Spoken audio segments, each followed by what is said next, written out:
마침 요즘 그런 고민을 정말 많이 하고 있었어요. 아, 정말요? 이게 그 깨닫다 자체가 내가 이 브랜드를 만들어야겠다라고 기획을 하고 시작한 게 전혀 아니었다 보니까 그냥 내가 하고 싶은 것들을 그 본능적으로 즐기면서 한 게 이제 저한테 일이 됐단 말이죠.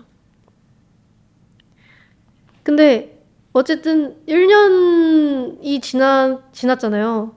근데 그 1년 사이에 제가 너무 많이 바뀐 거예요. 성장도 많이 했고, 그 당시에 갖고 있었던 그 정신 상태에서도 많이 더 전 성숙해졌고. 근데 이제 저한테 뭔가 바라는 모습들은 그 1년 전에 반짝반짝함. 그런 것들을 이제 사람들이 찾는 거예요. 근데 저는 그게 뭐였는지, 뭐 때문에 그 깨닫다를 했는지, 그 당시엔 있었지만 그걸 따로 기록을 안 했었기 때문에 기억이 안 나는 거예요. 차라리 기록이라도 했었더라면, 아, 맞아. 내가 그래서 이걸 만들었고, 이런 식으로 디자인을 했었고, 나한테 중요한 목표는 이거였지. 이 기록을 좀 보고 알았을 텐데, 이게 이제 일이 되면서 무언가를 헤쳐나가야 되고, 그런 디자인 외에도 사업적인 일이나 경제적인 일을 하면서 이제 많이 어떻게 보면 그 순수한 마음이 좀 퇴색이 되면서 제가 좀 방황을 하고 있는 사이였었어요. 지금 2년 차가. 그래서 그러고 있다가 마침 그 스님께서 저한테 그런 말씀을 하시는 거예요. 이번 대구 박람회 때 제가 세팅을 한 걸 보면서 DP들을 한 걸 보면서 여진이가 많이 발전을 했다고, 많이 발전을 했고 많이 세련돼졌는데 너가 처음에 하던 그런 날것의 모습은 많이 없어졌네? 이러는 거예요. 그래서 그게 안 좋다는 건 아니고 다 장단점이 있는 거야 이렇게 얘기했는데, 마침 저한테 너무 스트레스였던 부분인지라 그 얘기를 듣고 또 더 열심히 곰곰이 생각해봤죠. 내가 어쩌다 그 디자인을 하게 됐을까?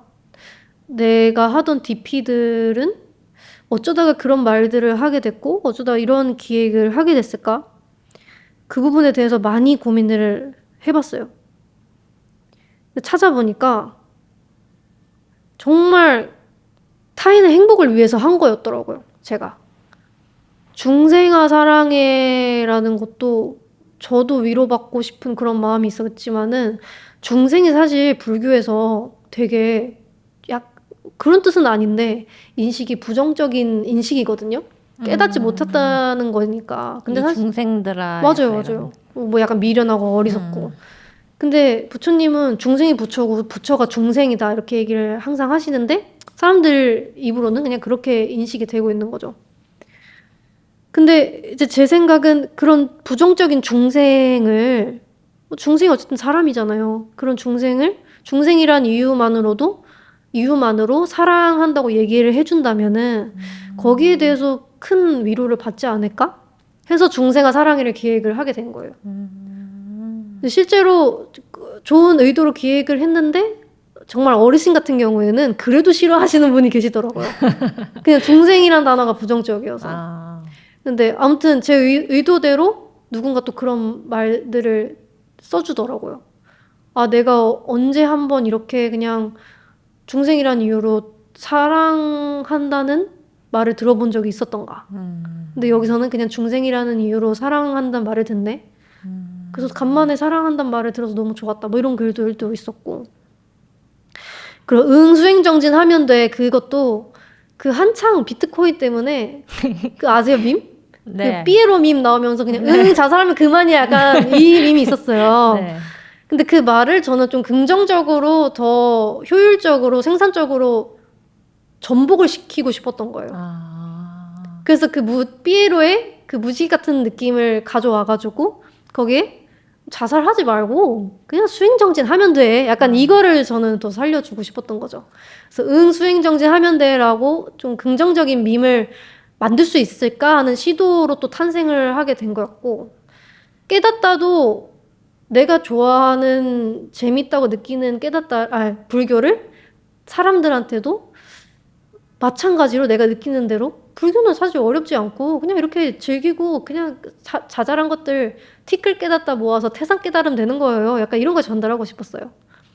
그래서 그런 거를 궁리를 하다 보니까 그런 디자인이 나오게 됐고, DP들도 사람들의 마음을 어떤 식으로 받아들일까 이런 거를 생각하면서 제가 그동안 해왔더라고요.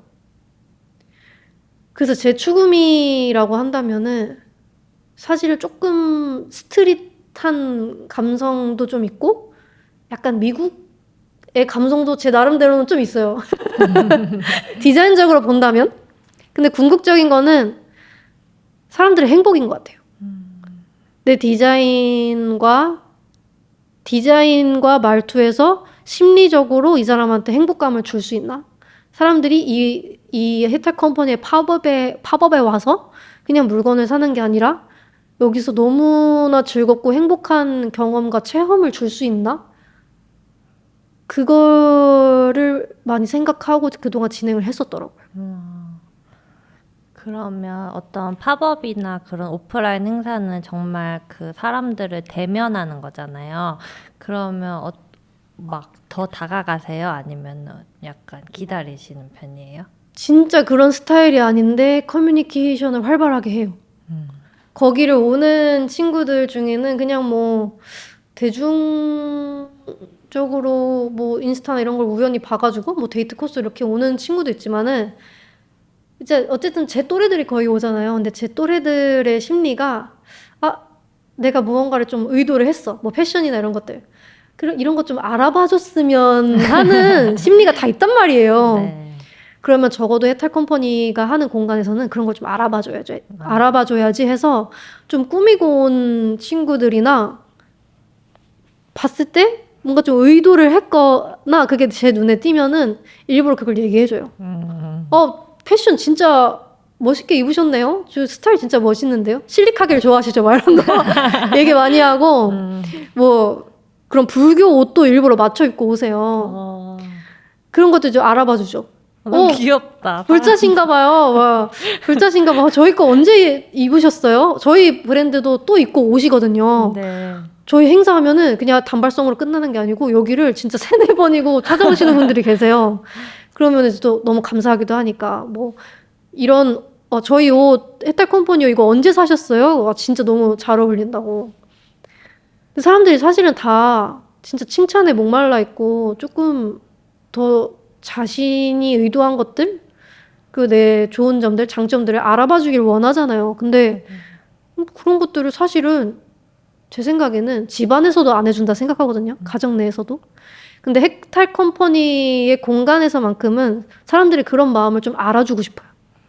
내가 이런 것들을 표현하고 싶고 표현했고 의도했고 나는 이런 걸 좋아하는 사람인 거를 타인의 그런 말이나 그런 스몰 톡을 통해서 좀 인정을 받고 알아봐주는 그런 나를 경험할 수 있고 그런 즐거운 경험을 할 수 있는 공간을 제공해주고 싶거든요. 그래서 저희 공간에 오면은 진짜 힘들고 그런데도 그 사람들을 위해서 행복하게 해주고 싶어서 그리고 저도 그 사람들이 행복해하는 거 너무 보기 좋으니까. 그리고 솔직히 저희 공간에 약간 잘 입고 오시면은 저도 좀 기분 좋거든요. 약간 좀 멋쟁이 분들도 좀 오는 공간이구나 약간 이러면서 그러면서 이제 사람들이랑 스몰톡을 하죠. 그리고 또 제게 좋아서 오신 분들이잖아요. 네. 그렇기 때문에 그 사람들을 꼭 뭔가 행복하게 해주기 위해서 대화를 한다기보다는 그 사람들이랑 대화하면서 저도 되게 행복해요. 뭔가 팝업 명상센터, 팝업 스토어가 아니고 심리치유센터 같은. 근데 3-4번이나 가신다는 게 단순히 구매를 또 하시려고 오시는 게 아니고 첫 번째 그 경험이 너무 좋았기 때문에 방문하시는 거라고 저는 그런 거라고 생각해요. 저도 너무 신기하거든요. 그게 막 대구, 부산인데 오는 거예요. 그리고 이번에 용산 아이파크몰에서 팝업했을 때는 네. 프리 오픈런을 하신 분이 계세요.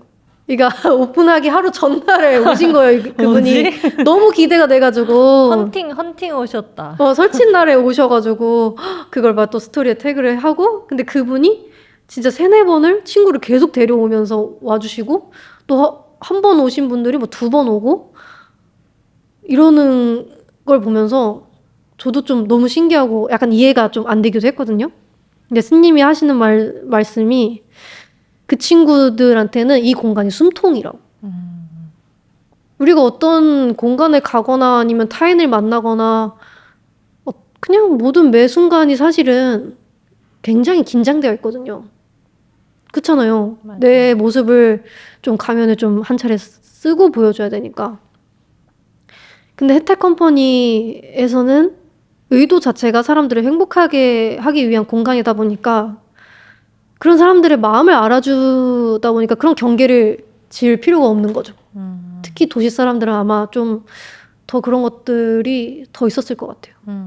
그리고 또 어떻게 보면은 엄마 아빠보다 더 사랑을 주는 그런 공간인 것 같다고도 저는 생각을 하거든요. 제가 말하는 사랑이 어떤 조건이 있는 게 아니고 그냥 중생 그 자체라서 사랑을 주는 거고 그런 것들이 있다 보니까 그런 식으로 사람들이 약간 여기서는 내가 좀 비상구? 이 사회에서 갖고 있었던 그런 좀 힘든 긴장감이라던가 경계했던 것들이 필요 없으니까 그래서 자꾸 찾아오는 게 아닐까 싶어요. 구성하실 때 항상 디스플레이가 되게 힘들잖아요. 저도 이번에 북페어 갔다 와서 책을 어떻게 놓으면 잘 팔릴까 이런 거 엄청 고민했었는데 저는 사실 행복을 줄 그 단계까지 가지는 못했어요. 뭐 모두가 그럴 필요는 없으니까요. 그 DP를 할 때는 뭐 심리적인 것 사람들이 어쨌든 이 낯선 공간에 조금 더 들어올 수 있도록 그런 심리적인 거를 좀 많이 생각을 하긴 하죠. 뭔가 체험을 손이 한 번이라도 닿으면은 이 상품이나 굿즈나 아니면 이 공간에 대해서 친밀감이 더 생기거든요. 그래서 네. 그런 행동을 유도를 하거나 아니면 요번에 DP 하면서 정말 재미있는 게 어떤 활동을 할 수 있도록 그 의미를 부여를 하면은 사람들한테는 그냥 거울이었던 게 좀 특별한 거울이 되는 거예요. 그러니까 저한테 그 손바닥만한 약간 이렇게 노트북 맥북처럼 되어 있는데 여기가 거울로 되어 있는 그 소품이 하나 있거든요. 그래서 그걸 하나 두고 불상을 옆에 하나 뒀었어요. 불상이 이렇게 있어서 여기 나는 불상의 뒷면을 보고 그 거울에서 부처님 얼굴을 보는 거예요. 네. 근데 그냥 이렇게 두니까 제가 이 의도한 거를 모르더라고요. 그럼 어떻게 하면은 이게 거울이라는 특성을 이용해서 불상을 볼 수 있게 표현한 건데 어떻게 하면은 사람들한테 그거를 막 설명을 하지 않고도 의도할 수 있을까 고민을 하다가 마스킹 테이프에 화살표를 하나 두고 부처님이랑 거울 셀카 찍는 곳 이거를 하나 하니까 거기에서 셀카를 찍기 시작하는 거예요. 그러니까 이런 것들이 제가 지금 일을 하면서 굉장히 매력적인 부분인 것 같아요. 그냥 천재적 모모. 그래요? 그냥 사물인데 제가 어떤 거를 부여를 하면은 정말 사람들은 거기다 의미를 갖고 그런 물건이 되는 거예요. 그게 또 불교에도 굉장히 맞는 말이거든요. 그리고 또 그 옆에 약사열애불에다가 뜨거운 물을 넣어가지고 열애불 인형처럼 되어 있는데 뜨거운 물을 넣어서 약간 핫팩처럼 끌어안을 수 있는 게 있어요. 따뜻하게 해주는 그런 핫팩이 있어요. 뭔지 아시죠? 네. 뜨거운 물로 해가지고. 근데 사람들이 그냥 멀뚱멀뚱 지나가는 거예요. 근데 저는 그 상품이 되게 좋아 보였거든요. 심지어 저희 상품도 아니에요. 바로 옆에 있는 부스였는데 네. 어떻게 하면 저 좋은 거를 사람들한테 좀 전해줄 수 있을까 하다가 그걸 어쨌든 스킨십이 닿아야 되고 앉는 기능이 있는 거잖아요. 그럼 거기다가 그 하트 무늬 종이에다가 안아줘라고 적어줘야겠다. 근데 사장님이 그거 보고더니 요거를 나 안아라고 적는 게 어때요? 이렇게 하는 거예요. 그래서 엄청 큰 인형이 있었거든요. 그 핫팩이랑 똑같이 생긴 그 저만한 인형이 있었는데 거기에다가 나 안아를 붙였어요. 그거를 붙이자마자 사람들이 그 인형을 이제 안기 시작하고 포토존이 되는 거예요. 그리고 그 옆에 또 이제 그 실사 크기 실제 핫팩 모형을 두고 그 옆에다가 또 나나 병 나서 이걸 붙였어요. 그러니까 그때부터 또 사진을 찍기 시작하더라고요. 그래서 그런 것들 되게 재밌더라고요, 저는. 아버지와 또 남동생분이랑도 같이 일을 하는 걸로 알고 있는데 저는 그런 게 되게 부럽다고 느껴졌거든요. 왜냐하면 때로는 저희 부모님은 제가 하는 일을 잘 모르세요. 아니, 저도 숨기지도 않고 말을 하는데 100% 이해하고 계시지는 못하세요. 그냥 저를 사랑하고 믿으니까 열심히 해 약간 이런 거고 제가 뭐 팟캐스트 이런 거 제가 링크 막 보내주면은 막 별로 피드백이 없어요. 그래서 약간 좀 걱정도 하시는 것 같고 그래서 저는 이렇게 가족이 같이 하나의 뜻으로 뭉쳐서 일을 한다는 게 되게 좋게 느껴졌거든요. 그래서 근데 각자 어떤 파트를 맡고 계시는지도 궁금했어요. 스님이랑 이제 현우랑 저 이렇게 셋이서 보통 오프라인 활동 있으면은 보통 셋이서 움직이고 스님이랑 현우 남자니까 힘쓰는 일을 많이 하죠. 근데 이제 스님은 저희의 뭐 아버지이기도 하지만은 스승님이시기도 하니까 그래서 뭐 이렇게 상업적인 활동을 한다 해도 그 겉에서 봤을 땐 상업이지 저희한테는 계속 수행의 콘텐츠고 수행의 과정이에요. 아까 말씀하신 대로 그런 사람들이 관찰을 해가지고 어떤 의미 부여를 해서 그런 것들을 계속 배우잖아요. 네. 그래서 스님한테도 그런 것들을 계속 배우고 사실은 스님이 진짜 통통 튀는 아이디어가 정말 많으세요. 그래서 어느 정도는 스님도 DP를 담당하시긴 해요. 근데 그거를 많이 간섭하시지는 않고 진짜 이렇게 진짜 톡톡 조미료처럼 마법의 가루처럼 이렇게 뭔가 해주실 때도 있고 그걸 보고 저도 많이 배우고 저희 특히 이제 정신적 지주의 역할을 해주시죠.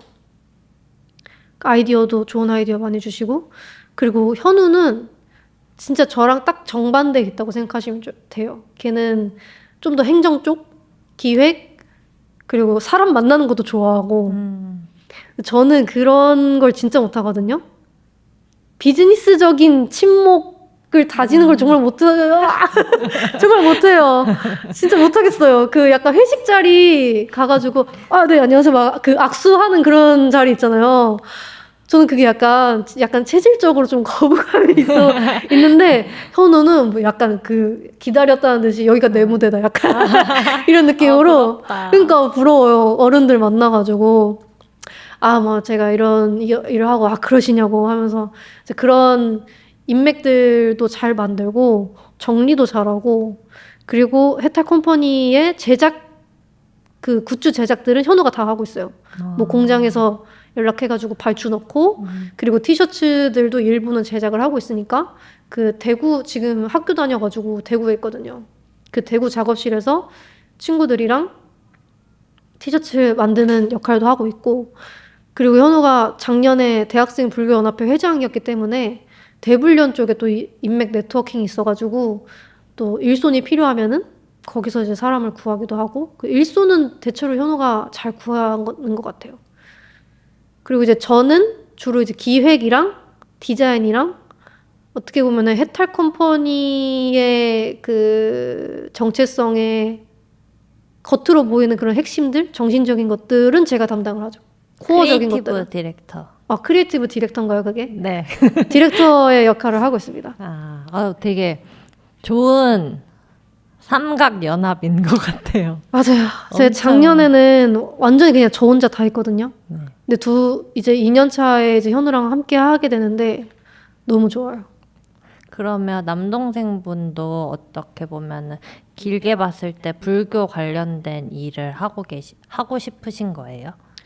그쵸. 스님이랑 저랑 현우랑 목표가 똑같기 때문에 그래서 한 마음으로 움직일 수 있는 것 같아요. 어쨌든 사람들을 행복하게 해주는 거. 그리고 불교가 지금의 그런 이미지가 아니고 사람들한테 이렇게 좋은 영향을 줄 수 있다는 걸 좀 보여주고 싶어 하는 거. 그런 활동을 다 똑같이 목표로 생각하고 있기 때문에.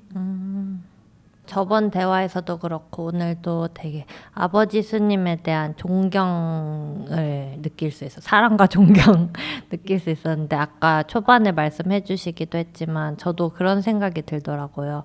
그 저한테도 좀 생소하게 다가오긴 했었거든요. 스님이 아버지시라는 게. 근데 같이 계시는 그 뭐 영상 콘텐츠들을 보면서 너무 자연스러운 거예요. 어렸을 때는 그걸 이렇게 자연스럽게 얘기하지 못할 때도 있다고 하셨잖아요. 근데 저는 그 상황이 나보다 남으로부터 비롯됐다고 생각하거든요. 예를 들어서 너네 아빠는 뭐해? 그래서 우리 아빠는 스님이야. 그냥 이러면 그게 아무렇지도 않은 거잖아요. 근데 그 돌아오는 피드백이 좀 낯설었기 때문에 그걸 말하는 게 때로는 주저되기도 했다고 하셨잖아요. 근데 그게 어떻게 그냥 시간이 지나서 자연스럽게 사람들한테 말을 하게 된 건지 이런 것도 좀 궁금했어요. 초등학교 때는 확실히 일단은 불교를 믿고 절을 다닌다라고 하면은 그 당시에 약간 그 기독교 전도가 전성기던 시대였어요. 저 초등학생 때 엄청 꽃피우던 시대였어요. 그래서 토요일인가? 그 교문 앞에 그 하시는 어머님들이 기다리고 계셨어요. 그래서 애들 하나 잡아가지고 막 교회 그거 주소 적을 때까지 자기 그 셔틀버스 보내겠다고. 진짜 그거 말할 때까지 2-3시간 애들 진짜요? 잡아가지고 진짜 그랬었어요. 그게 엄청 공격적이고, 그리고 아이들한테도 부처님의 그 모습이 막 마귀의 모습이다 이런 거를 막 교육을 시켰던 거예요. 진짜요? 네. 그래서 저는 실제로 그런 걸 듣고 자랐어요. 내가 믿는 것들, 내가 그냥 자연스러운 내 삶인데 뭐 누구한테는 마귀다, 안 좋은 뭐 이런 소리를 듣고, 그리고 또 뭐 아빠가 스님이라고 하니까 그 전도하시는 분이 나중에 뭐 지옥 간다 뭐 이런 얘기도 하고 그랬었죠. 그리고 또 아버지를 생각해서 아빠가 스님인 걸 얘기 안 할 때도 있고, 그리고 내 입장을 생각해서 안 할 때도 있고, 그러고 있었는데, 그냥 아빠에 대한 그런 존경심? 자랑스러움? 그런 것들이 자연스럽게 생기면서 그냥 밝혔던 것 같아요.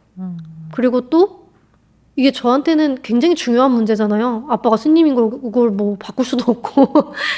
그래서 어떻게 보면은 저한테 가장 그 약점인 카드를 상대한테 먼저 보여주는 거죠. 내 약한 패를 가장 먼저 보여주는 거죠. 그래서 이거에 대해서 이상하게 얘기하거나 아니면은 좀 못 받아들인다 하면은 이 사람이랑은 어떻게 보면은 그냥 멀어질 수밖에 없는 사이이고, 그리고 그런 것 때문에 사람들한테 아빠가 스님이다라고 얘기도 하기도 했고, 워낙 아빠가 자랑스러우니까. 그리고 이걸 숨길 수도 없는 상태예요. 스님은 산속에 있는 것도 아니고 그냥 집에 가면 계시고, 아니면 내가 어떤 약속이 있으면은 거기에 때로 데려오기도 하는데 너무 생활 속에 계시니까 이걸 숨길 수가 없잖아요. 네. 그래서 그렇게 얘기할 수밖에 없는 상황이기도 했는데, 아무튼 그랬어요. 자랑스러워서 얘기도 하기도 했고, 내 가장 약한 패니까 일부러 먼저 사람들 앞에 꺼내 보이기도 했었고. 그래서 그 SPNS TV에도 여진님께서 이렇게 그 DM으로 제안을 하신 거라고 들었는데 네. 맞나요? 맞아요. 근데 그것도 이 사람이 너무 존경스럽고 자랑스러우니까 많은 사람들이 알았으면 하는 마음에서 하신 거잖아요. 맞아요. 그 모든 활동과 그 결정들이 그러신 것 같아요. 이 좋은 거를 남들한테도 더 알려주고 싶다. 그게 아버지 스님한테도 똑같았던 것 같아요. 정확히 보신 것 같아요. 저는 너무 그 아버지 스님한테 아빠인 걸 떠나서 스님이시니까 뭐 힘든 일이 있고 했을 때 그냥 뭐 어디에 그 누구보다도 저한테 너무 좋은 위로를 많이 해주시고, 정신적으로도 좋은 얘기를 많이 해주시고, 멘탈적으로도 좋은 얘기를 많이 해주시니까, 그리고 그게 내 정신적인 성숙도에도 많은 영향을 줬으니까, 또래 친구들도 어쨌든 저랑 비슷한 고민을 하잖아요.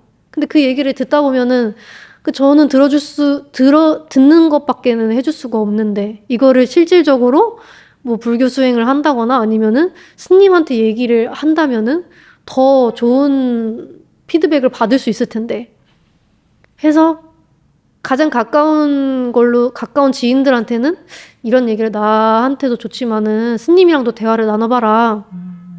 이런 말도 되게 많이 하죠. 근데 사실상 저희 아빠라는 그 관계성 때문에 친구들이 얘기하기는 쉽지는 않아요. 아, 거의 한 번도 그랬던 적은 없었던 것 같아요. 정말 힘든 사람이면은 진짜 스님한테 찾아가서 얘기를 하는 경우도 한 2명 정도 있는 것 같고. 근데 말씀하신 대로 정말 나한테 좋았으니까 사람들한테 알리고 싶고, 그리고 그렇게 힘들어하는 사람들한테 정말 실질적인 도움을 주고 싶은 마음도 커서 그런 마음도 있어서 이렇게 얘기하는 것 같아요. 그리고 저번에 만났을 때 그 아버지도 그렇지만 부처님도 엄청 멋있는 사람이라고 하셨잖아요. 그게 그 당시에는 제가 리액션을 잘 못했던 것 같은데 그 말이 계속 오래도록 생각이 나더라고요. 왜 이 사람은 멋있는 사람일까? 그래서 그런 것도 좀 물어보고 싶었어요. 이것도 어떤 불자 친구랑 얘기를 하다가, 아, 근데 부처님이 진짜 힙스터다, 약간 멋쟁이다, 이런 생각이 드는 거예요. 일단은 부처님이 그 인도에 살았을 때 카스트 제도가 있었잖아요. 네. 그런 계급 사회에 대해서 완전히 혁신적으로 나온 사람인 거예요. 여자도 노예도 불가촉 천민도 차별하지 않고 모두가 평등하다고 얘기한 거예요. 일단 그거 자체가 너무 힙하다? 남들이 아니라고 하는 것에 대해서 나는 나대로 약간 간다. 그리고 우리 사회도 뭔가 물질적인 거나 자본주의적인 거나 뭐 이런 것들이 중요하다고 여겨지고 있는데, 그 중심에서 사실은 중요한 것들은 자기 수행이고 서로를 사랑하는 것들이에요 라고 말하는 게 더 멋있지 않나요? 전 그게 더 멋있는 것 같아요. 그리고 결국에는 그 부처님의 멋짐이 5,000년 동안 이어져 와서 변색되지 않고 퇴색되지 않고 그 멋짐이 5,000년 동안 변함없이 전해온 거라 생각하거든요. 사실은 뭐 깨닫다가 궁극적으로 불교의 멋짐이나 힙한 그런 거를 상징적으로 나타냈다고 하지만, 그 전에도 사실은 계속 불교는 되게 멋진 이미지였다고 저는 생각해요. 특히 서구권에서 약간 불교는 좀 붓다라는 그 이미지가 굉장히 자유롭고 힙하고, 그리고 붓다바라는 게 있을 정도로 그 불교 컨셉인데 약간 클럽? 그런 게 있거든요. 그래서 항상 멋진 곳에 가면은 불교적인 심볼들이 항상 있어요. 서울에서도 제가 좋아하는 그런 음악하는 공연이나 카페 공간이나 좀 힙하다 하는 그런 공간에는 부처님 심볼들이 항상 있더라고요. 근데 그게 뭐 디자인이나 외모적인 것들도 있겠지만은 결국에는 그 부처님의 정신적인 것, 메시지적인 것에서 온다고 생각하거든요. 그 무언가를 항상 고정관념에서 초월을 하려고 하잖아요. 근데 그런 것들을 다 따져봤을 때는 와, 이 사람 진짜 멋있다라는 생각이 들더라고요. 우리는 막 이것저것 눈치 보고, 뭐 계급 사회도 마찬가지잖아요. 그 누가 정해놨는데 계급이라고 하니까 따라가는 거잖아요. 근데 이제 부처님이라는 사람은 이거는 내가 봤을 때는 옳지 않고, 사람들은 누구나 평등하게 사랑받을 자격이 있고 누구나 평등하게 수행할 자격이 있고 깨달을 자격이 있다 라는 것들을, 그런 사회의 고정관념이나 공격들을 두려워하지 않고 사람들한테 계속 좋은 메시지와 긍정 메시지를 전달하는 거잖아요. 그거를 제 기준으로 봤을 때는 그런 인성적인 부분이 굉장히 멋있다고 생각해요. 완전 이해했습니다. 아, 정말요? 왜 멋있다고 다행이다. 생각하시는데. 제가 저번에도 또 여쭤봤었는데 본인을 어떻게 정의할 수 있을까요? 이렇게 했을 때 수행자라고 하셨잖아요. 근데 그 수행이라는 게 엄청 때로는 추상적으로 다가오기도 하는 거예요. 그리고 내가 일상생활에서 당장 오늘 어떤 수행을 할 수 있을까? 내가 수행자가 되려면 했을 때 뭔가 떠오르지가 않는 거예요. 그래서 수행을 실천하시는 분께 쉬운 뭔가 가장 작은 수행의 실천 단계부터 뭐가 될 수 있을지 아니면 여진님은 삶 속에서 어떤 것들을 하고 계시는지 좀 궁금했어요. 저는 수행자라는 게 뭐 불교적 수행 그런 것도 있겠지만은 수행한다라는 말도 보편적으로 종교적 의미를 떠나서 잘 쓰고 있는 단어잖아요. 저는 어제보다 오늘 조금이라도 더 나은 삶을 살아가려는 사람들이 다 전부 수행자라 생각하거든요. 여기 대표님께서도 그 디자인에 대해서 네. 좀 더 내려놓고 내 디자인을 사랑하려고 그런 노력하는 모습부터 이미 수행을 하고 있다 생각을 하기 때문에 되게 별거 없다 생각해요. 내가 어제 이걸 좀 못했어. 그럼 오늘은 이거 좀 해볼까? 이것 자체가 수행의 시작이라 생각해요. 정말 작은 거라도. 예를 들어서 전 요즘 그런 걸 해요. 약간 제가 좀 소심하고 그런 게 있어가지고 그 미국에서 문 잡아주는 게 되게 멋있는 거예요. 저도 그거 봤어요. 아, 한국 사람들 너무 문 안 잡아줘요. 그러니까 진짜. 미국에서 그 문 잡아주는 그 친절을 나도 너무 해보고 싶은 거야. 근데 한국에서 하는 사람이 없으니까 저 혼자 하기 조금 머쓱하잖아요. 근데 그런 것도 이제 시도를 해보는 거예요. 좀 부끄러워도 한번 해보기로 했으니까. 그래서 처음 시작은 약간 잡아주는 듯 안 잡아주는 듯 애매하게 하다가 점점 마음을 이제 내는 거죠. 하루하루를. 뭐 1시간 1시간. 그 1시간 다음에 또 1시간 또 달라지니까 내 마음가짐이. 그 어느 날은 남들이 어떤 시선을 좀 보내고 어떻게 생각하든 문을 잡아주고 있는 저를 발견을 하더라고요. 그리고 저 때문인지 몰라도 뭔가 주변에 문을 잡아주는 사람도 점점 많아지는 것 같은 거예요. 뭐 그런 생각도 하고. 그리고 아까 말한 대로 내가 두려워하는 가장 효과적인 방법은 내가 두려워하는 것들을 정면 돌파하고 직면하는 게 제일 큰 수행인 것 같아요. 저 같은 경우에는 뭐랄까 막 노래를 엄청 잘 부르고 싶은데 남들 앞에서도 잘 부르고 싶은데 남들 앞에서 부르는 게 부끄러운 거예요. 그래서 스님이 저한테 그런 걸 막 시키더라고요. 부르라고. 처음엔 되게 싫었는데 네. 난 수행자니까. 그리고 이 부끄러움과 수치스러움을 겪어야 나중에 정말 아무렇지 않게 내가 진짜 평소에 혼자 잘 부르는 그 모습을 남들한테 보여줄 수 있어.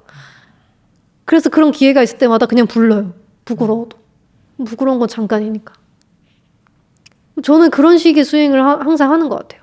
제일 효과적인 거는 내가 수치스럽다고 생각하는 것들을 직면하는 거. 그걸 좀 견디는 거. 그게 제일 좋더라고요. 제일 빠르고. 뭔가 얘기를 듣다 보니까 제가 팟캐스트 하는 게 그러면 뭔가 수행이 될 수도 있겠다는 생각이 들었어요. 아, 그럼요. 왜냐면 저는 제 목소리도 안 좋아하고 어떻게 보면 제 모습도 싫을 때가 많고 제 말투도 이상하고 지금 교정기 끼고 있는 내 모습이 드러나는 것도 싫고 이런데 그래서 교정기 제가 5개월밖에 안 끼니까 5개월 후에 할까 처음에 막 이 생각도 했었어요. 근데 내가 뭐 얼마나 잘나 보이겠다. 맞아요.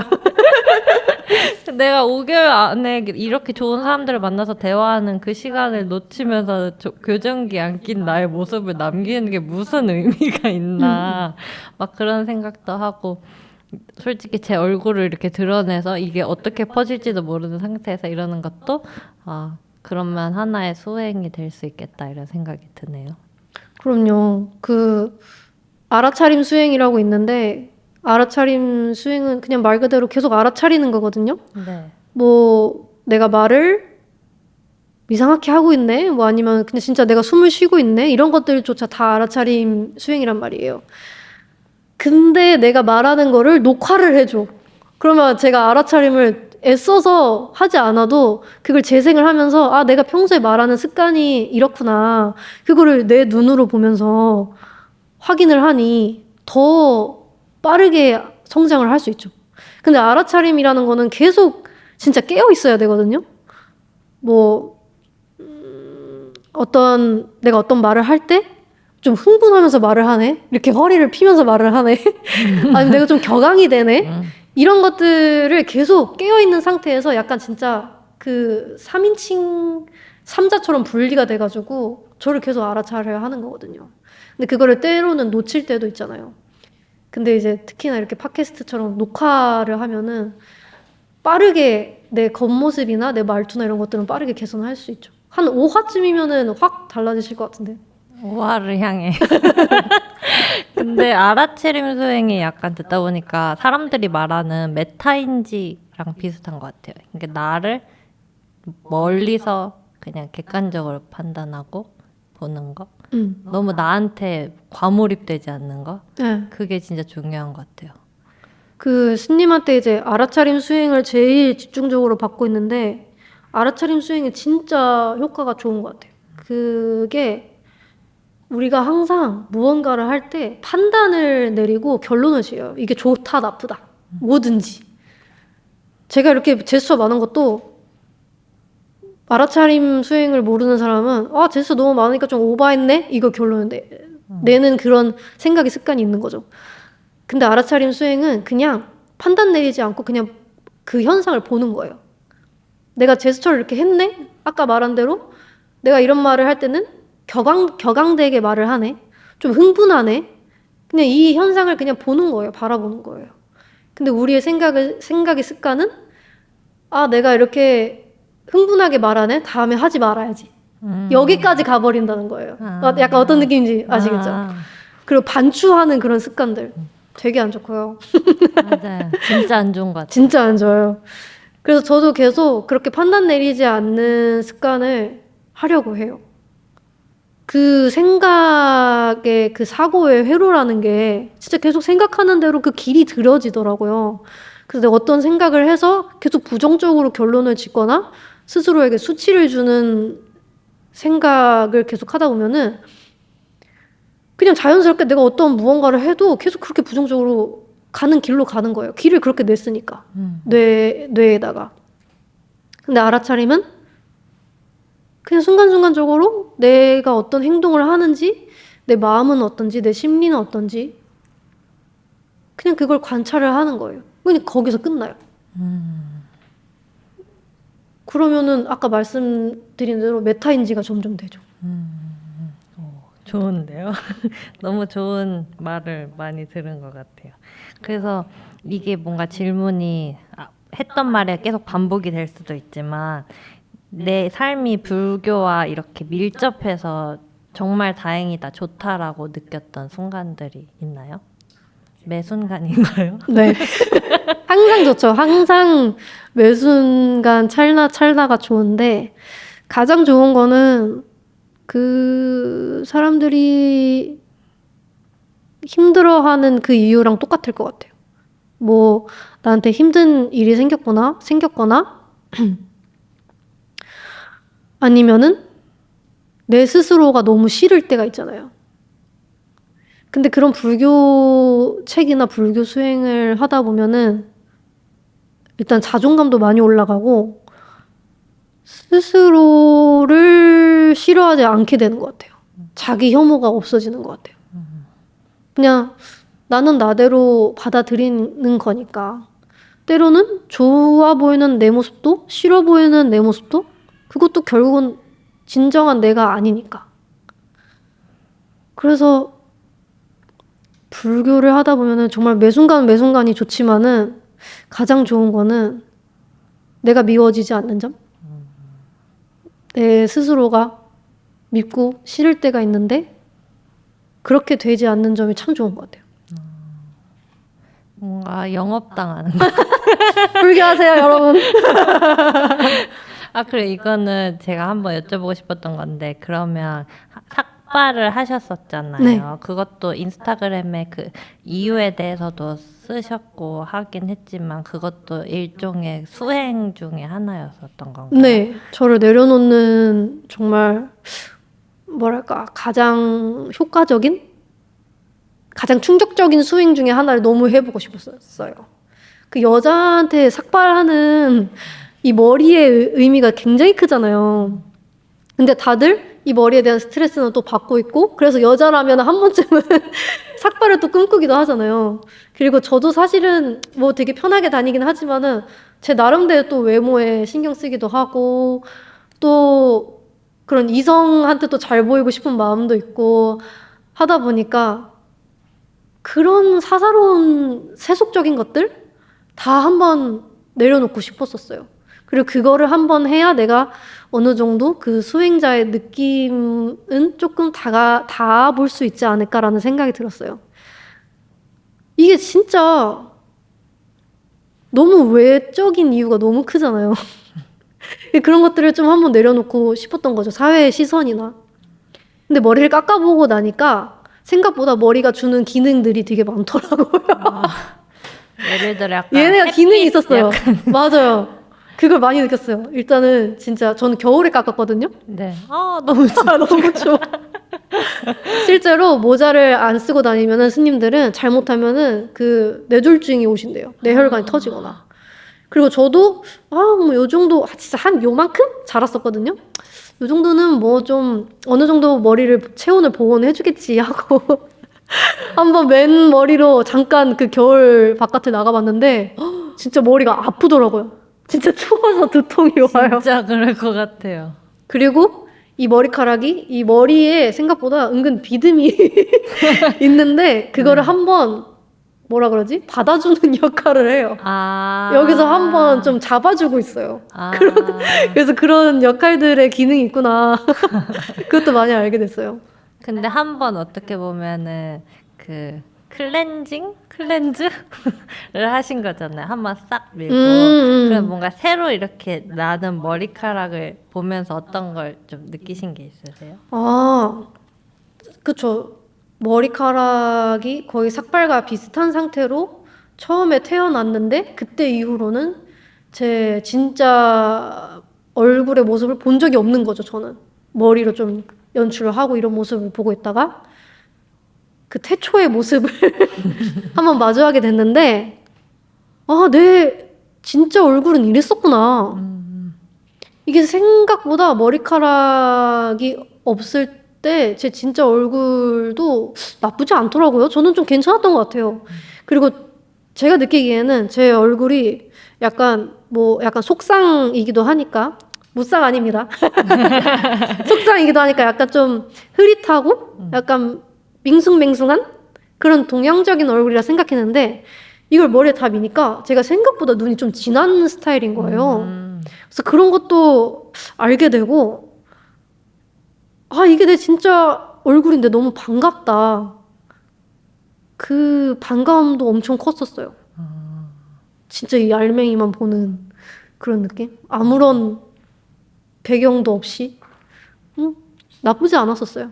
잘 어울리실걸요? 저는 요즘 흰머리에 대한 스트레스가 좀 많아가지고 아직 떨쳐내고 있지 못해요. 아니 흰머리는 어쩌다가 저는 중학교 때부터 흰머리가 있었어요. 이게 유전인데 저희 아버지가 엄청 일찍 흰머리가 나셨거든요. 근데 제가 약간 10대 때 스트레스를 너무 많이 받아가지고 개인적으로 근데 지금은 엄마 말로는 그때보단 적대요.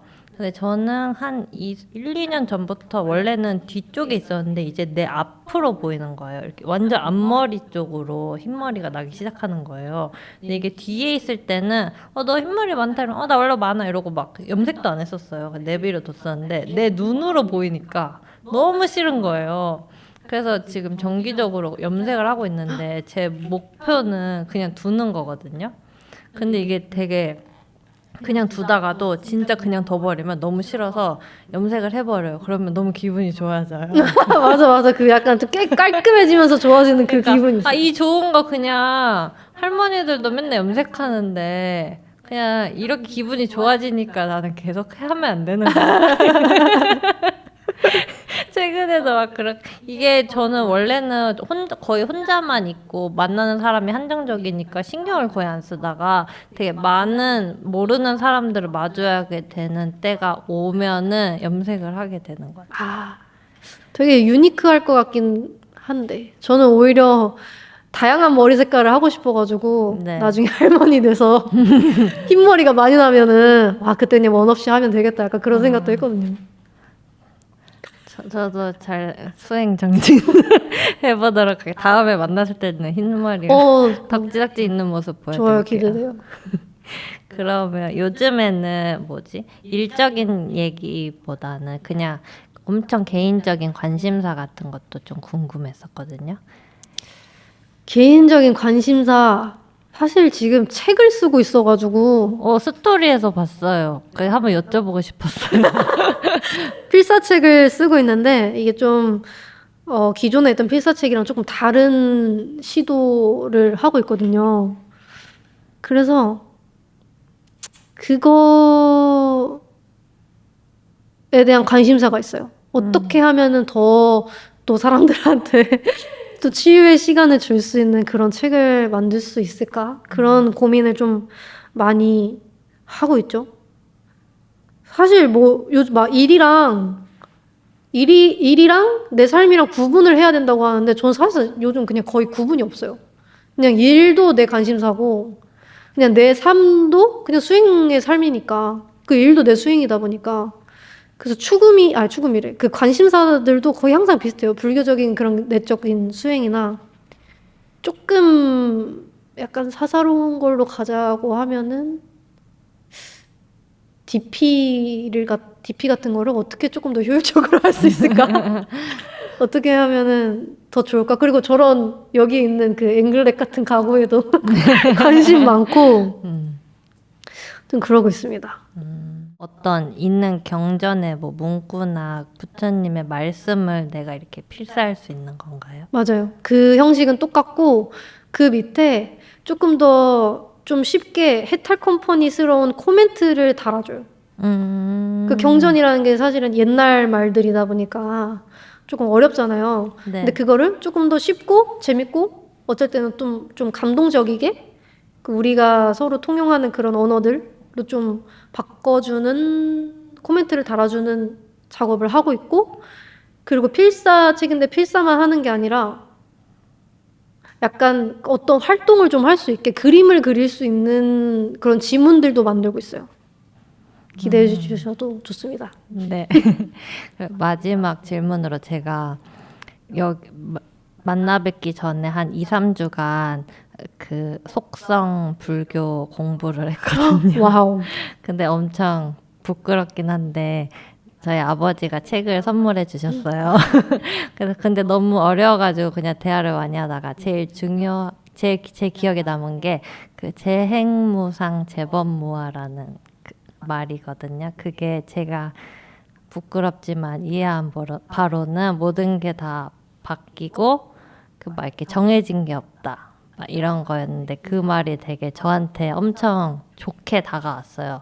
왜냐면 저는 맨날 바뀌고 막 집중도 못하고 좋아하는 것도 바뀌고 김치매틱 정체성도 바뀌고 막 이러는데 그게 때로는 콤플렉스처럼 다가오기도 했거든요. 왜 자꾸 이거 하다가 저거 하지 이러면서. 근데 당연히 바뀌는 거다라는 말을 그게 되게 코어의 어떤 메시지다라고 하는 걸 들으니까 되게 좋더라고요.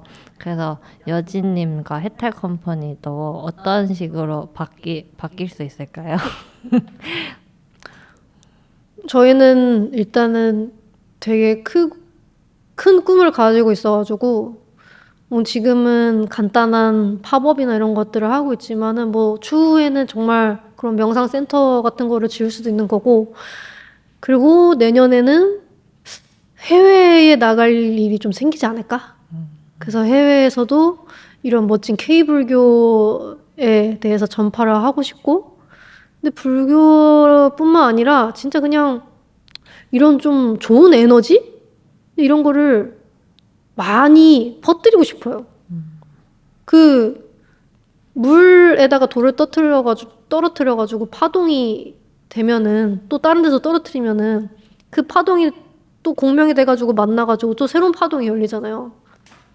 근데 사람과 사람의 만남도 똑같다고 생각하거든요. 어차피 우리가 파동으로 이루어져 있으니까. 그러니까 내가 좋은 에너지를 갖고 있으면은 그 타인을 만났을 때도 결국엔 제 에너지가 전달이 돼서 좋은 에너지로 또 공명이 될 거라고 생각을 해요. 그래서 그런 에너지들이나 좋은 메시지들을 좀 많이 전달할 수 있는 것들을 장르를 넘나들면서 좀 하고 싶어요. 지금은 뭐 굿즈나 어떤 기획 이런 걸로 하고 있지만은 뭐 축제가 될 수도 있고 뭐 어떤 전시가 될 수도 있고 음악이 될 수도 있고 진짜 여러 가지 뭐 영화를 만들 수도 있는 거고 다큐를 만들 수도 있는 거고 그때그때 이제 인연이 되는 걸로 불교의 인연법을 또 통해서 그런 일들을 하고 있지 않을까 싶습니다. 오늘 느낀 게 클로징 멘트도 준비해야 되는구나. 갑자기 훅 끝나는 것 같아서. 근데 저는 오늘 되게 뭐라 해야지? 엄청 가르침과 깨달음을 깨닫다. 깨달은 하루였어가지고 너무 좋았고 이걸 들으시는 분들한테도 이 파동이 잘 전달이 됐으면 좋겠어요. 아, 그럼요. 디지털 전파를 통해서 잘 전달이 될 거라 제가 생각합니다. 최대한 잘 전파해 보겠습니다. 아, 감사합니다.